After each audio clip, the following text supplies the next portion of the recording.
اللہ تعالیٰ نے مولانا محمد اسماعیل صاحب کو عام مقبولیت محبوبیت عطا فرمائی تھی۔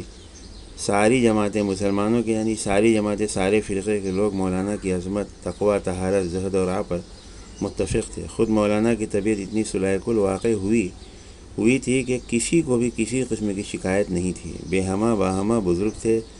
دہلی میں اس وقت مختلف الخیال جماعتیں، مختلف عقیدہ کے علماء تھے اور یہ سب ایک دوسرے کے خلاف رہتے تھے۔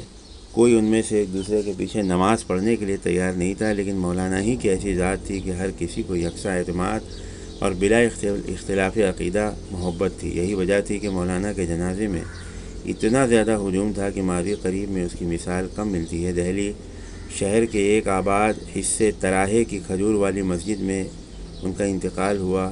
بیماری کے زمانے میں وہیں منتقل ہو گئے تھے، تو وہیں انتقال ہوا اور تدفین بستی نظام الدین میں بنگلے والی مسجد کے گوشے میں ہوئی، اور مقام انتقال سے مقام تدفین تقریباً 3.5 میل دور ہے، 4.5 کلومیٹر یا 5 کلومیٹر دور ہے۔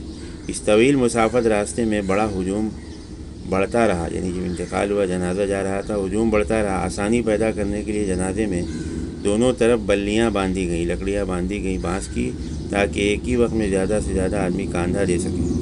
لیکن مجمع تھا کہ ٹوٹا پڑتا تھا، حتیٰ کہ نظام الدین تک بہتوں کو باوجود کوشش کے کاندھا دینے کی نوبت نہیں آئی۔ 5 کلومیٹر تک نوبت نہیں آئی، اتنا بڑا مجمع، اور تھک کر پیچھے ہٹ گئے۔ اس ہجوم میں ہر مکتب خیال کے عوام، خواص، علماء، مشائخ تھے۔ جب جنازہ حضرت نظام الدین بنگلے والی مسجد میں پہنچا تو نماز پڑھانے کا سوال آیا۔ اس میں اختلاف کا اندیشہ پیدا ہو گیا۔ مولانا کے مجلس صاحبزادے مولانا محمد یحییٰ کاندھلوی یعنی مولانا زکریہ رحمۃ اللہ علیہ کے والد صاحب فرماتے ہیں، میرے بڑے بھائی مولانا محمد بڑے نرم مزاج متواضع بزرگ تھے، یعنی مولانا الیاس رحمۃ اللہ علیہ کے بڑے بیٹے۔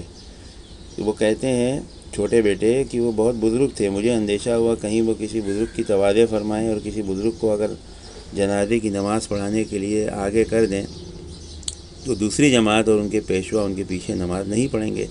اس طرح موقع ایک مناسب کوئی دوسری صورت پیش نہ آ جائے، اس لیے میں خود آگے بڑھ گیا، اور مولانا یحییٰ صاحب آگے بڑھے اور کہا میں خود نماز پڑھائی، اور میرے پیچھے نماز پڑھنے میں کسی کو کوئی اختلاف نہیں ہوا۔ کثرت ہجوم بھیڑ کی وجہ سے لوگوں نے بار بار نماز پڑھی، جس کی وجہ سے تدفین میں دیر ہوئی۔ اس عرصے میں ایک صاحب ادراک بزرگ تھے، اللہ والے تھے۔ انہوں نے دیکھا کہ مولانا محمد اسماعیل صاحب کاندھلوی کہتے ہیں، مجھے جلدی رخصت کر دو، میں بہت شرمندہ ہوں کہ حضور صلی اللہ علیہ وسلم صحابہ کے ساتھ میرے انتظار میں ہیں۔